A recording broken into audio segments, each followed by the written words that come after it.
Bueno, para finalizar este primer bloque, damos paso a la presentación titulada «Conociendo a Picasso desde la biblioteca, más allá del fondo documental». Exponen Pilar Rodríguez Martínez, jefa del negociado de documentación y biblioteca, Agencia Pública Casa Natal Pablo Ruiz Picasso, Ayuntamiento de Málaga, y Salvador Bonet Vera, técnico de bibliotecas de la misma institución. Cuando queráis. Bueno, pues buenos días. Estamos encantados y agradecidos de haber sido invitados a esta jornada que nos ha permitido pues, conocer a tantas personas interesantes y proyectos también igualmente. Queremos presentar el Museo Casa Natal. Antes de nada, nos movemos por aquí. A ver, este es el aspecto que tenía la Plaza de la Merced cuando Picasso nace en 1881, excepto el convento que hay justo enfrente de su casa, que fue quemado en 1931, es la quema de conventos que se produce en Málaga. Y el aspecto que tiene la plaza prácticamente es el mismo que se conserva hoy en día. Picasso vive solamente 3 años en la casa donde nació. La familia se muda al bloque de al lado, justo al portal de al lado de donde nació, y vive en Málaga 10 años. Por cuestiones laborales, la familia se traslada a La Coruña, pero luego Picasso visita Málaga con cierta frecuencia hasta 1901, que es la última vez que visita la ciudad con su amigo Casagemas y en unas circunstancias bastante tristes. La casa, desde que Picasso nace, luego desde que Picasso la familia se marcha, la habitan posteriormente muchas familias, porque tarda casi un siglo en recuperarse para la ciudad. Está durante todo este tiempo pues, prácticamente olvidada, abandonada, excepto algunos detalles puntuales, como en 1961, que un grupo de intelectuales que organizan un congreso homenaje a Velázquez ponen una placa en la puerta del edificio. Esta es una de las fotos que tenemos, bueno, pues para que veáis cómo estaba la casa, ¿no? Había un puesto de fruta y verdura, una pollería. Y es en 1975 cuando ya se produce un hecho bastante determinante, y es que en visita privada a la ciudad de Málaga, el que era director general de la UNESCO en ese momento pide visitar la casa natal de Picasso. El hombre, claro, se encuentra con el aspecto de la foto que hemos visto anteriormente, con ese cartelón de pollos, y bueno, pues se queda sorprendido, defraudado, triste. Y a partir de este momento se hace un llamamiento internacional por parte de la UNESCO para recuperar lo que es la casa natal de Picasso.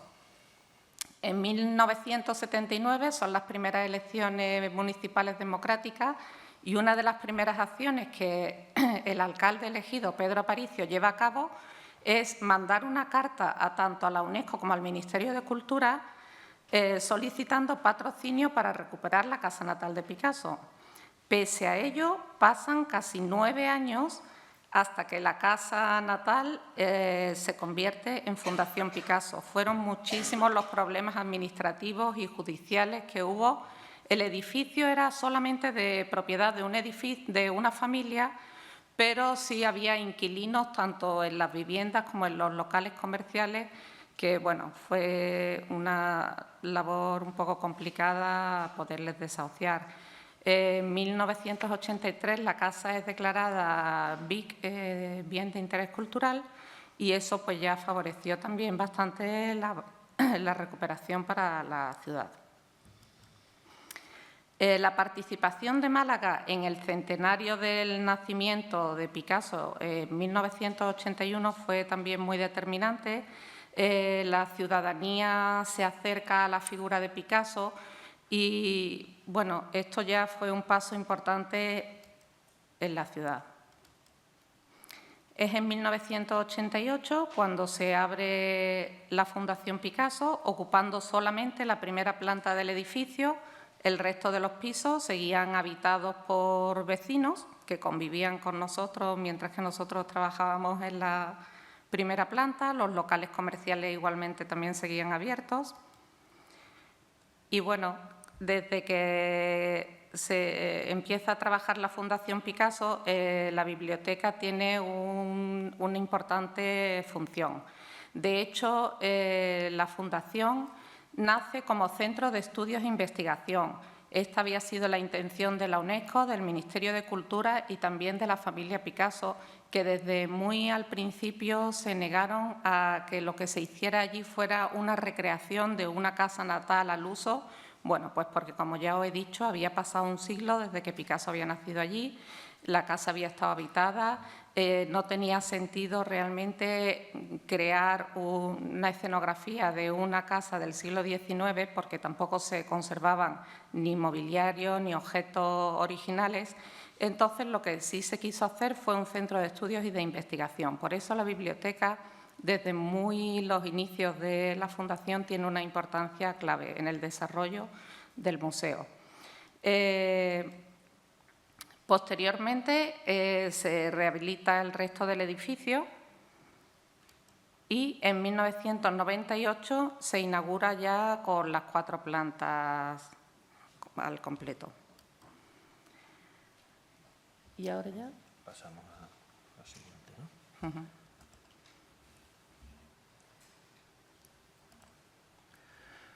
Bueno, pues como ha comentado Pilar, en principio lo que se llamaba Fundación Picasso en ese momento nació con el claro objetivo de difundir la obra de Picasso tanto a través de un fondo bibliográfico como de la organización de exposiciones, de charlas en colegios, de conferencias, etcétera. Sobre todo se trataba de recuperar la figura de Picasso para la ciudad. De todas maneras, muy pronto se empezó a recibir algo de obra de Picasso. La nieta de Picasso, Marina Picasso, regaló la carpeta de grabado Sueño y mentira de Franco en 1989. En 1992, Christine Ruiz Picasso regaló 10 libros de obra gráfica, o sea, ilustrados con obra gráfica original de Picasso. Y eso fue un poco la espoleta para que la biblioteca se empeñara en incrementar los fondos de libros de artistas, de libros de obra gráfica de Picasso. Aparte de esto, el ayuntamiento también decidió hacer algunos esfuerzos presupuestarios muy importantes y entonces entre 2004, o sea, en 2004 se compró una importantísima colección de litografías de Picasso, de casi 300 obras, y en 2006 se adquirió este cuaderno que veis aquí, que es el cuaderno número 7 de bocetos preparatorios para las señoritas de Aviñón. Picasso realizó 16 cuadernos preparatorios y este es el único que se encuentra en colecciones españolas. Es el que tiene la ciudad de Málaga y está en depósito en la casa natal. Además, hemos tenido cerámicas, tenemos el archivo fotográfico de Juan Gienes dedicado a Picasso, una importante colección también de obra gráfica de otros artistas nacionales e internacionales, así como de artistas malagueños que han ido incrementando los fondos de la casa natal. En el año 2005 contamos mediante alquiler con unas salas de exposiciones en la misma Plaza de la Merced que han permitido ya celebrar exposiciones ya de bastante entidad, con intercambios con obras de otros museos, con nacionales e internacionales. Y también estas salas han permitido hacer un adecuado aprovechamiento de esas obras que tenemos en nuestra colección que han ido pasando en diversos montajes expositivos. Aquí, sí. En la actualidad aquí tenemos una visión de lo que es la casa natal, que bueno, después de diversos cambios, en la actualidad presenta una recreación histórica en su primera planta, una sala de exposiciones que ahora veremos con mayor, lo que es la museología, que veremos con más cuidado después, y tenéis un aspecto ahí también del depósito de la biblioteca. En 2015, el Ayuntamiento de Málaga convirtió la Fundación Picasso en una agencia pública que gestiona ahora el Centro Pompidou Málaga y la colección del Museo Ruso. Ambas son museos que se han instalado en Málaga muy recientemente y que recogen, bueno, en el caso del Centro Pompidou, pues exposiciones temporales y permanentes también durante un año de obras procedentes del Centro Pompidou de París, un acuerdo que se tiene con ellos a 10 años. Y bueno, la colección del Museo Ruso es el Museo Ruso de San Petersburgo, que es de obra rusa, que esto, bueno, se ha visto interrumpido por la invasión de Ucrania, hay un corte de relaciones, pero de todas maneras se ha mantenido la actividad de colecciones de arte ruso procedentes normalmente de coleccionistas privados o de otros museos incluso. Esto ha hecho, bueno, estos dos museos se unen a toda una pléyade de museos que se han desarrollado en Málaga últimamente, que ha convertido a la ciudad en un referente cultural y turístico, desde luego. También significa un importantísimo esfuerzo para el personal del Museo Casa Natal Picasso, que prácticamente sigue siendo el mismo del principio, con algunas pequeñas incorporaciones, con el apoyo de empresas externas, pero que es un estrés muy importante para el personal, mantener la actividad en los tres museos. Aquí tenemos un aspecto del depósito de la biblioteca y de la sala de lectura. En nuestro fondo fundamental bueno, nosotros nos dedicamos a cubrir todo el campo del arte moderno, contemporáneo, sobre todo el arte moderno, que tiene que ver con la época y el entorno de Picasso, y, por supuesto, el fondo que se dedica a Pablo Ruiz Picasso, que vendrá a significar, bueno, realmente puede significar una quinta parte quizá de lo que tenemos en realidad, pero bueno, aún así estamos muy orgullosos de tener un fondo importantísimo sobre Picasso. Pero como veis ahí tenemos algunos, por ejemplo, catálogos razonados de otros artistas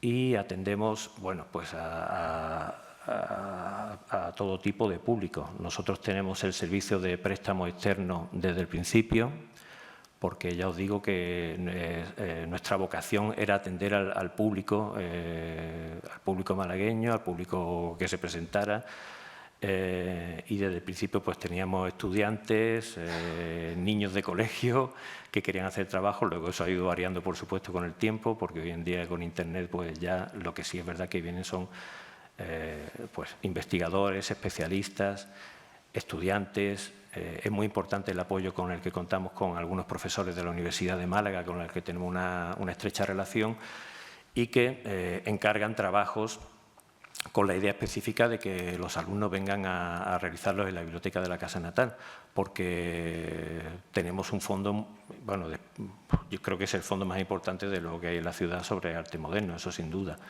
Entonces, para cualquier estudiante que quiera realizar trabajos sobre esta temática, pues tienen que acudir a nosotros. Y ya os digo, el préstamo externo siempre estuvo en nuestro punto de vista. Por supuesto, también apoyamos al personal interno de la casa. Por ejemplo, ahora tenemos, este año se va a publicar muy próximamente, se va a presentar un trabajo en 4 volúmenes. Vamos a presentar el primer volumen, que se llama Picasso a diario, del especialista Rafael Inglada, un reconocido biógrafo de Picasso, que es compañero nuestro y al que hemos apoyado las labores. Bueno, se trata de una cronología exhaustiva, día a día, de la vida y la obra de Picasso. Ya os digo que ocupará 4 volúmenes y tiene un importantísimo aparato gráfico.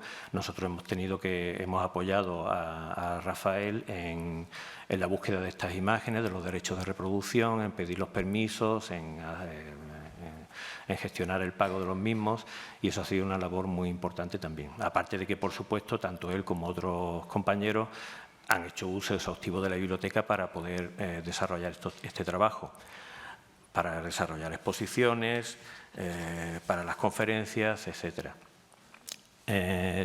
Otro tipo de usuarios que tenemos, pues la prensa, periodistas, muchos particulares, tenemos el caso muy particular y muy habitual de personas que quieren comprobar si tienen un Picasso en su casa y nosotros les hacemos un poco el expertizaje. La misma policía en su brigada de patrimonio también nos consulta para expertizajes de este tipo.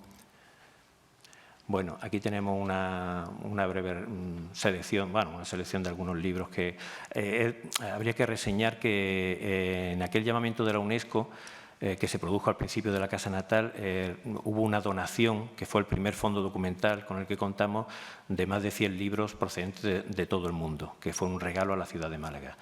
Aquí tenemos una fotografía también del catálogo Cervos, cuando se adquirió, que es el primer catálogo razonado que se hizo sobre un artista, por lo menos sobre un artista moderno. Esto fue un importantísimo esfuerzo económico.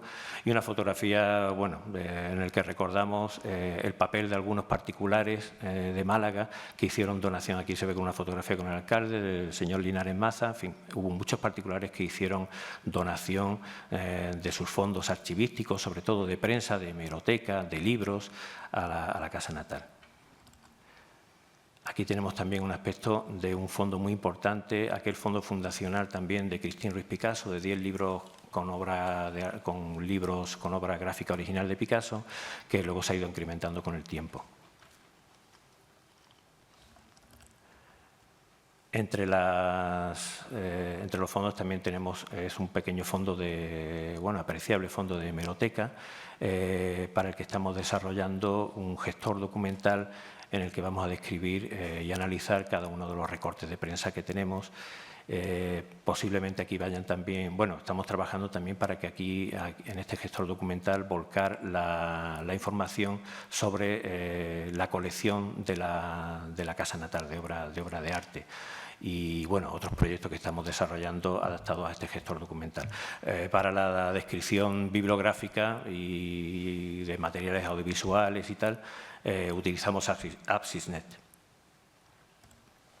Hay que reseñar que entre las labores que realizamos no solo son de biblioteca exclusivamente, entre ellas, por ejemplo, se puede destacar el mantenimiento de la página web del Museo Casa Natal, de todas sus actividades y todo el contenido que hay sobre Picasso.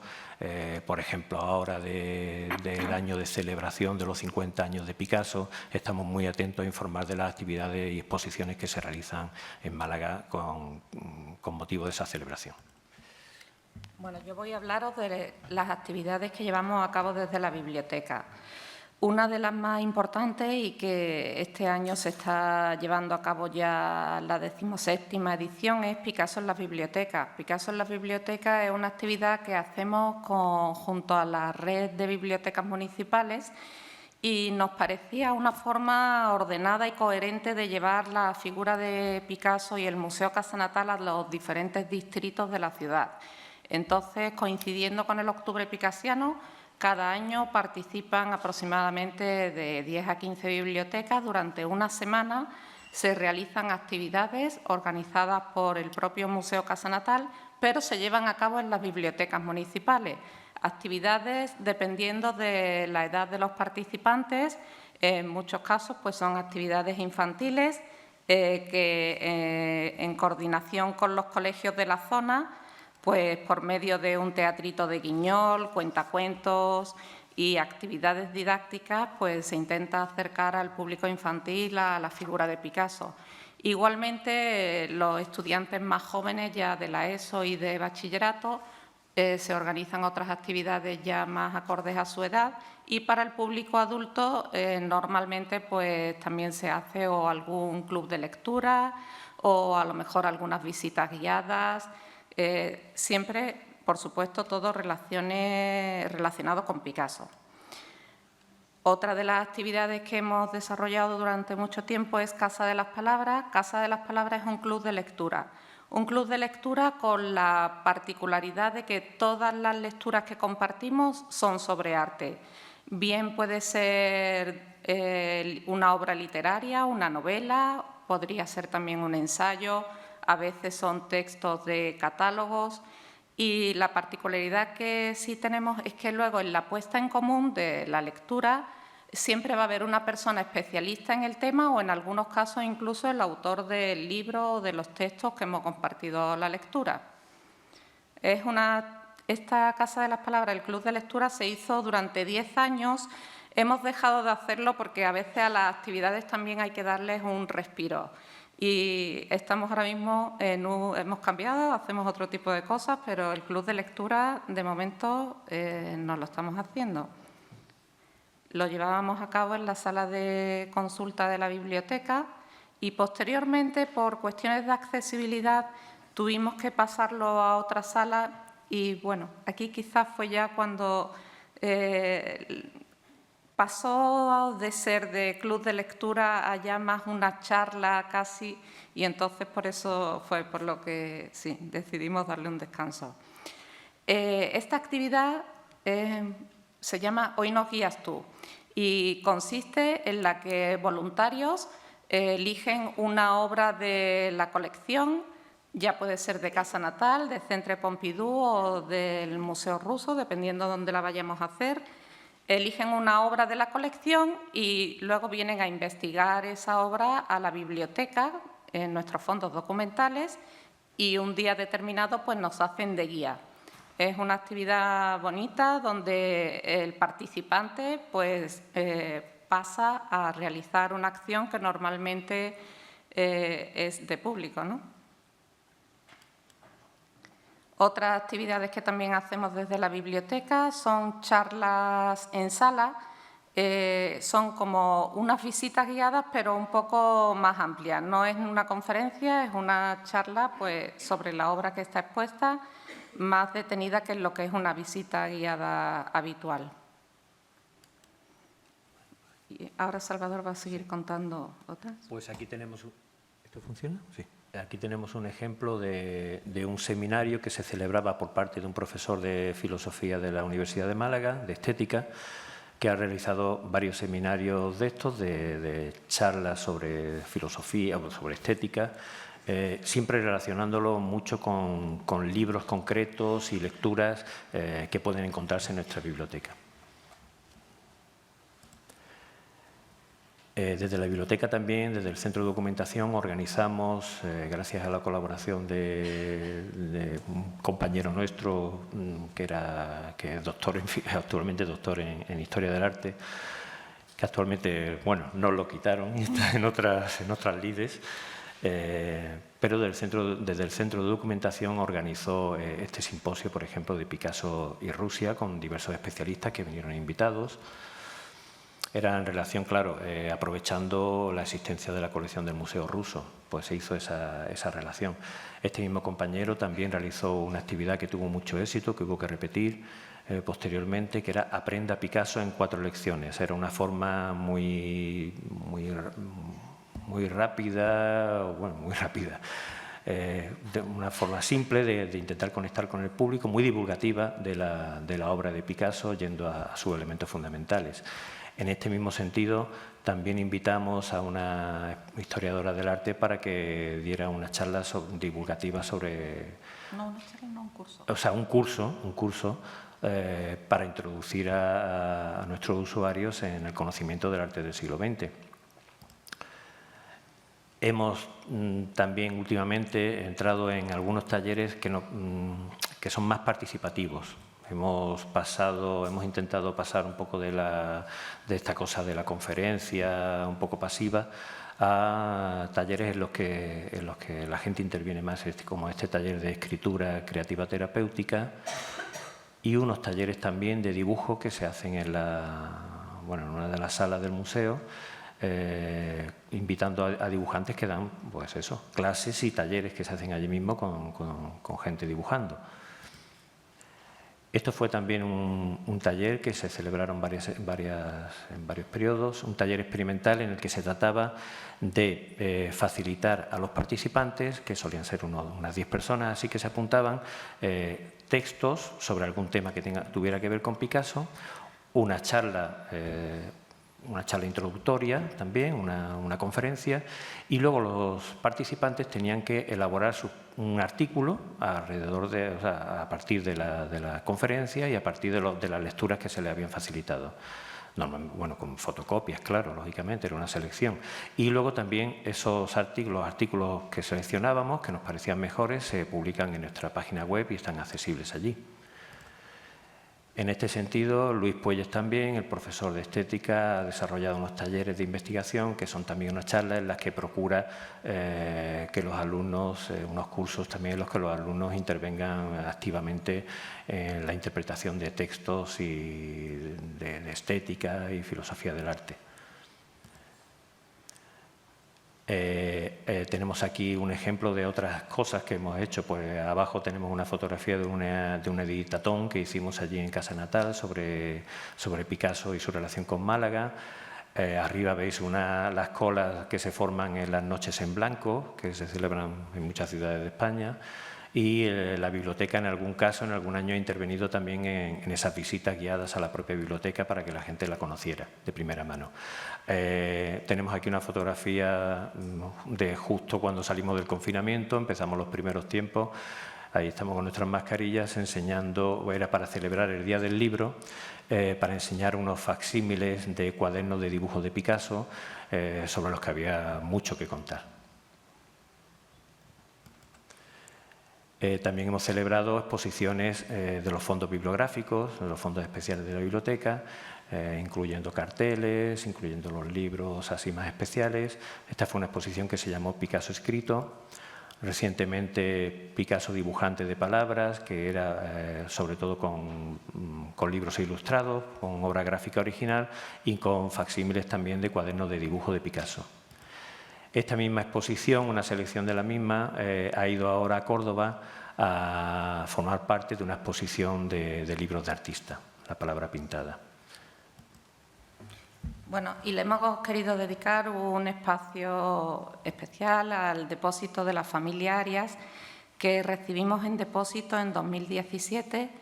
Y bueno, pues esto fue un premio que nos llegó a la biblioteca de forma casi casual. Y bueno, se acercó a nosotros un día una señora, pues se presentó como la viuda de Pedro Arias. Pedro Arias era el hijo de Eugenio Arias, que había sido el barbero y el amigo íntimo de Picasso durante muchos años.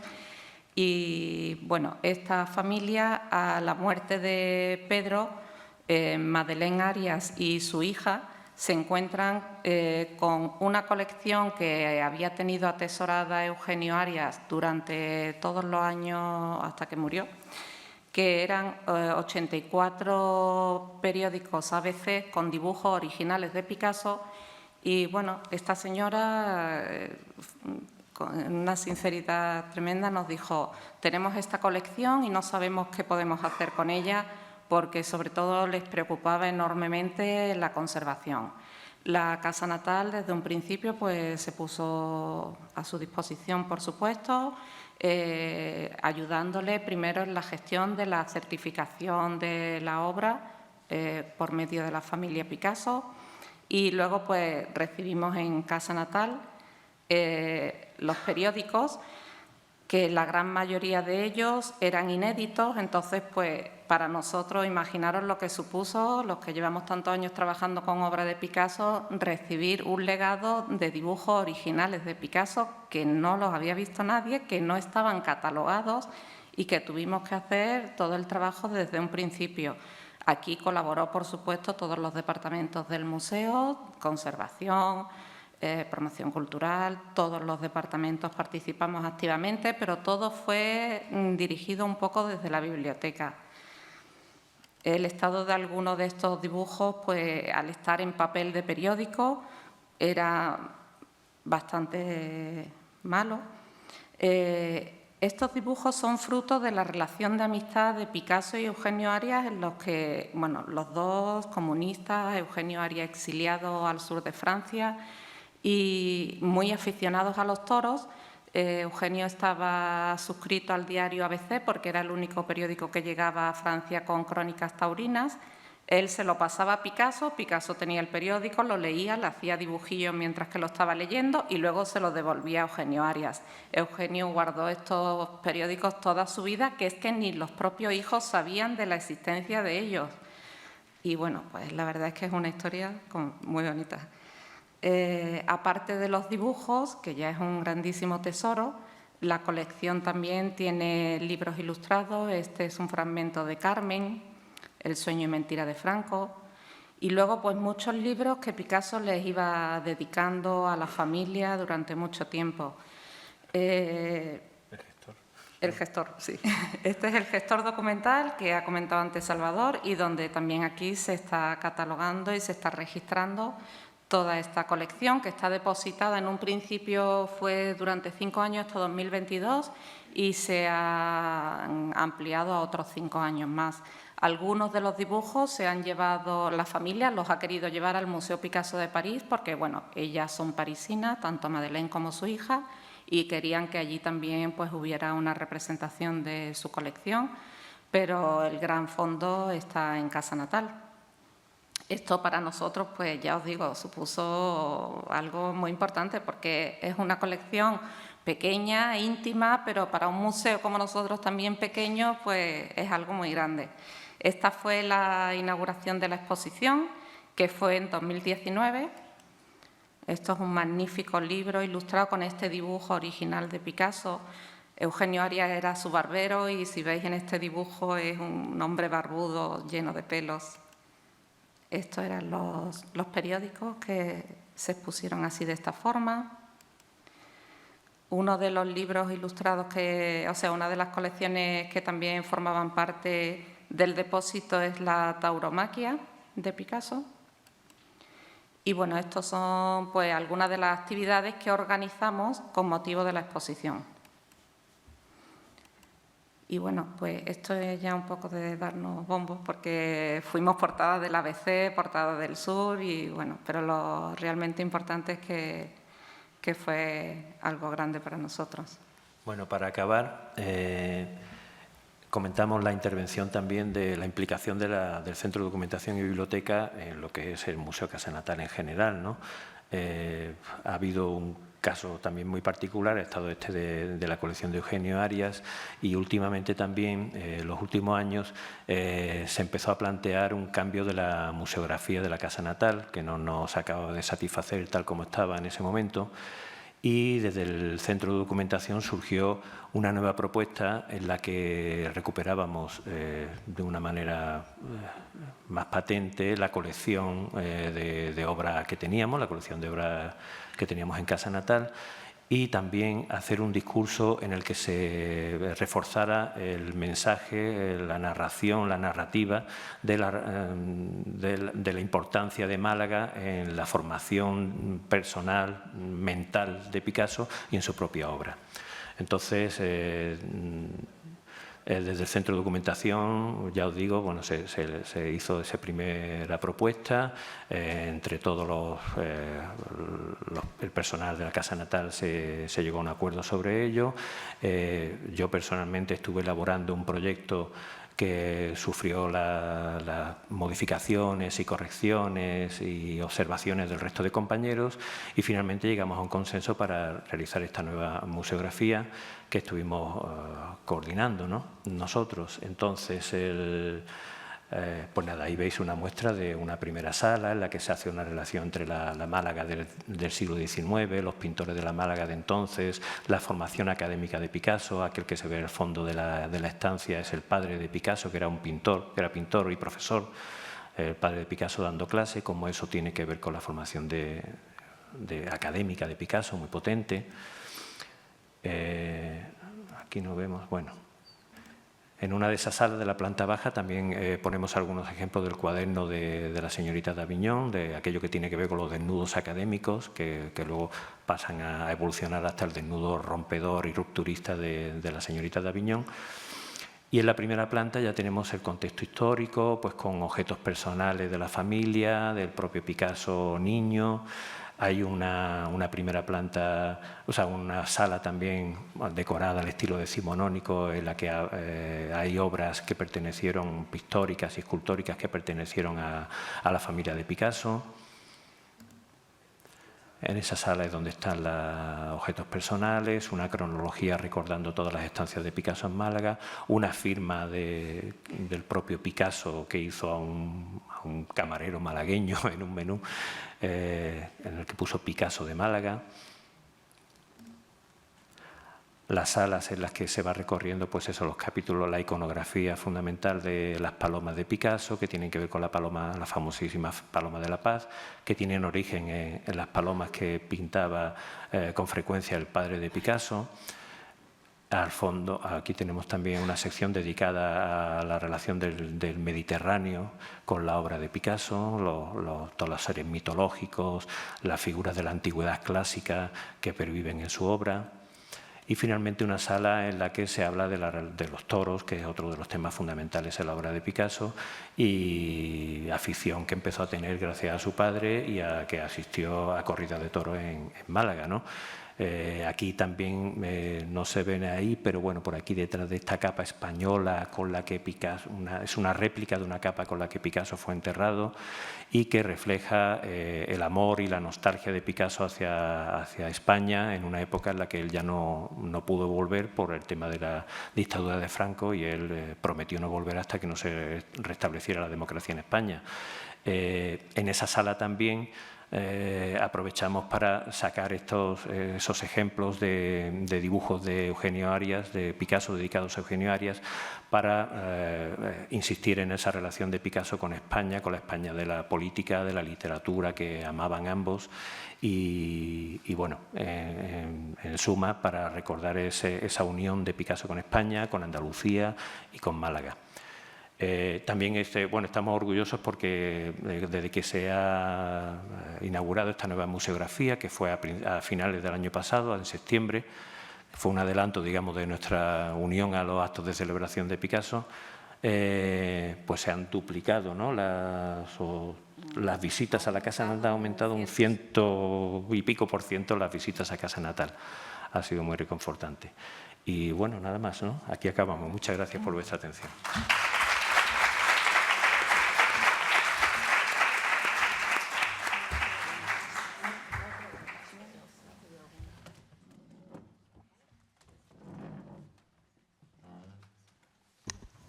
Vale. Bueno, pues pasamos ahora al turno de preguntas. ¿Hay algún...?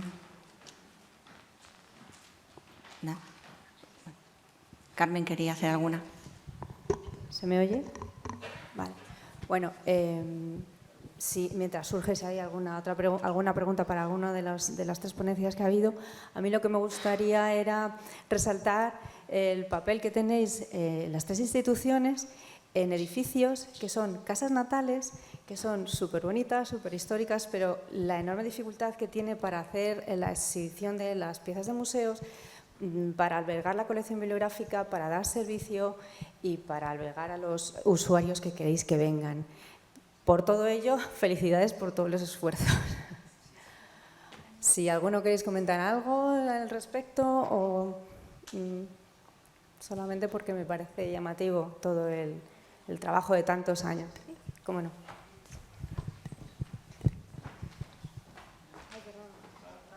Gracias. Es algo para los compañeros de la casa natal de Picasso en Málaga.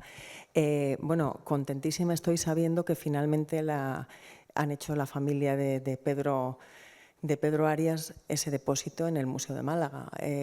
Sabéis que hay un museo, supongo que la mayoría, bueno, los que seáis de Madrid sí sabéis que hay un museo en Buitrago de Lozoya. En los años 80 Eugenio Arias vendió esa colección con una renta vitalicia a su pueblo natal, con lo cual es un proyecto maravilloso que sigue en marcha, y desde ahí se empezaron negociaciones con Pedro Arias para adquirir esa otra parte. Luego no llegaron a buen término porque también tenía que ver con una ampliación en Buitrago en Lozoya de ese museo. Entonces hubo un momento en el que la mayoría pensamos, bueno, ¿y qué pasa ahora con esta parte de la donación? ¿Dónde va a ir? ¿Se venderá? ¿No se venderá? Con lo cual es una notición que yo, la verdad es que no lo sabía, disculpadme, que esté en Málaga, porque es donde tiene que estar. Siempre que esté en una institución pública, pues es bueno para todos. Y luego, lo que quería preguntaros es, ¿qué contacto tenéis con el resto de las instituciones, o sea, desde la biblioteca y desde el museo? ¿Qué contacto tenéis con los otros museos Picasso que hay en España y que hay en el mundo?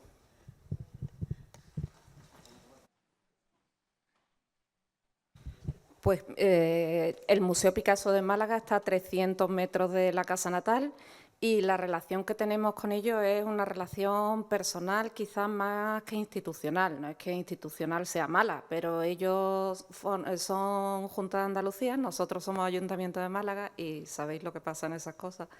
Pero bueno, tenemos una buena relación, por ejemplo, con la biblioteca.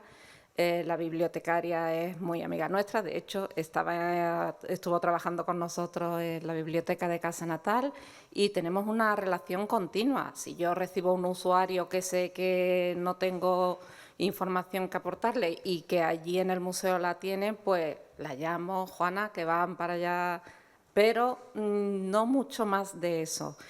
Cuando el 2003 se inaugura el Museo Picasso de Málaga, ayer alguien hizo el símil de que era un gran transatlántico. El Museo Picasso de Málaga llegó a Málaga como un transatlántico y esa ola que genera el transatlántico no sabíamos si nos iba a ahogar a la pequeña casa natal, pero no, creo que sirvió para darnos más fuerza. Y bueno, en un principio se hicieron unas reuniones para llegar a acuerdos, las bibliotecas y poder hacer un catálogo común, pero nunca se llegó a nada, lamentablemente. Con el resto de las bibliotecas, el Museo Picasso de Barcelona, pues una relación también cordial, intercambio de publicaciones, y con los del Museo Picasso de París, como vimos ayer, pues de momento no hay ninguna relación, pero nosotros encantadísimos de que la haya, porque ellos realmente es que tienen el fondo maravilloso de los archivos de Picasso, entonces nosotros estamos encantados de recibirlo. Sí, aquí. A ver, yo es en relación a la donación. Vamos a ver, después de oír a Carmen que el fondo de aquí de Buitrago no fue una donación como yo creía y como está registrado y como hay tantas donaciones que están registradas como donaciones y que luego te enteras que no es así, que el Estado ha pagado una cantidad por esa donación, quería saber si también la donación vuestra ha tenido una remuneración o efectivamente ha sido una donación. Y por otra parte, perdón un segundo, por otra parte, no entiendo por qué está todo catalogado como donación. O sea, una donación es gratuita. El que hace la donación, entiendo yo que no recibe nada a cambio, más que el reconocimiento y la gratitud de toda la sociedad. Si recibe un dinero, pues ya no es donación, o un dinero o lo que quiera que sea. Pues solamente eso, gracias. Bueno, en nuestro caso no se trata de una donación, es un depósito temporal. Entonces, no ha habido absolutamente ningún pago, nada. Al contrario, nuestro compromiso era darle a la obra las medidas de conservación oportunas y necesarias, catalogarlas, hacer un catálogo, exponerlas, y ese era nuestro compromiso. El compromiso de la familia simplemente es dejarlas allí de momento. Ya digo, el primer depósito fue durante 5 años, de 2017 al 22, y el año pasado se firmó otros 5 años más, pero no hemos pagado nada.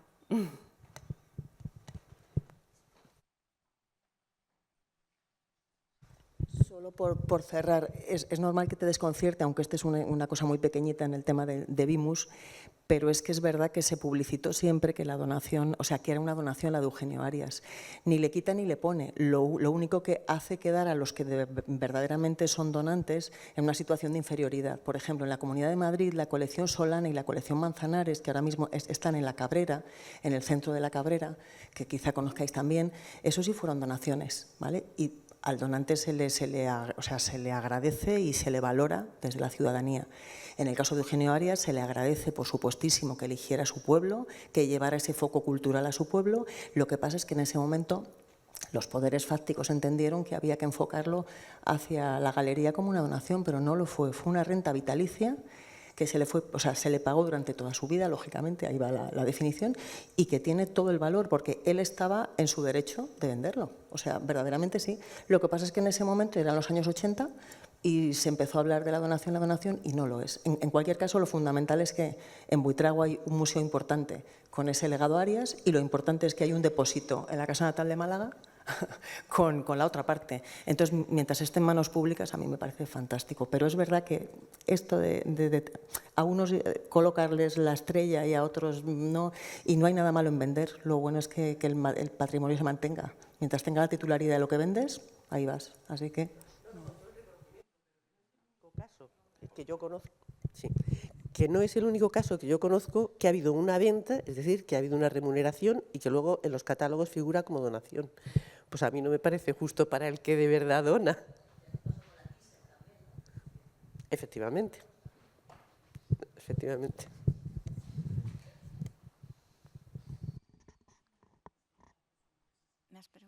¿No hay más preguntas? ¿No? ¿Nada más?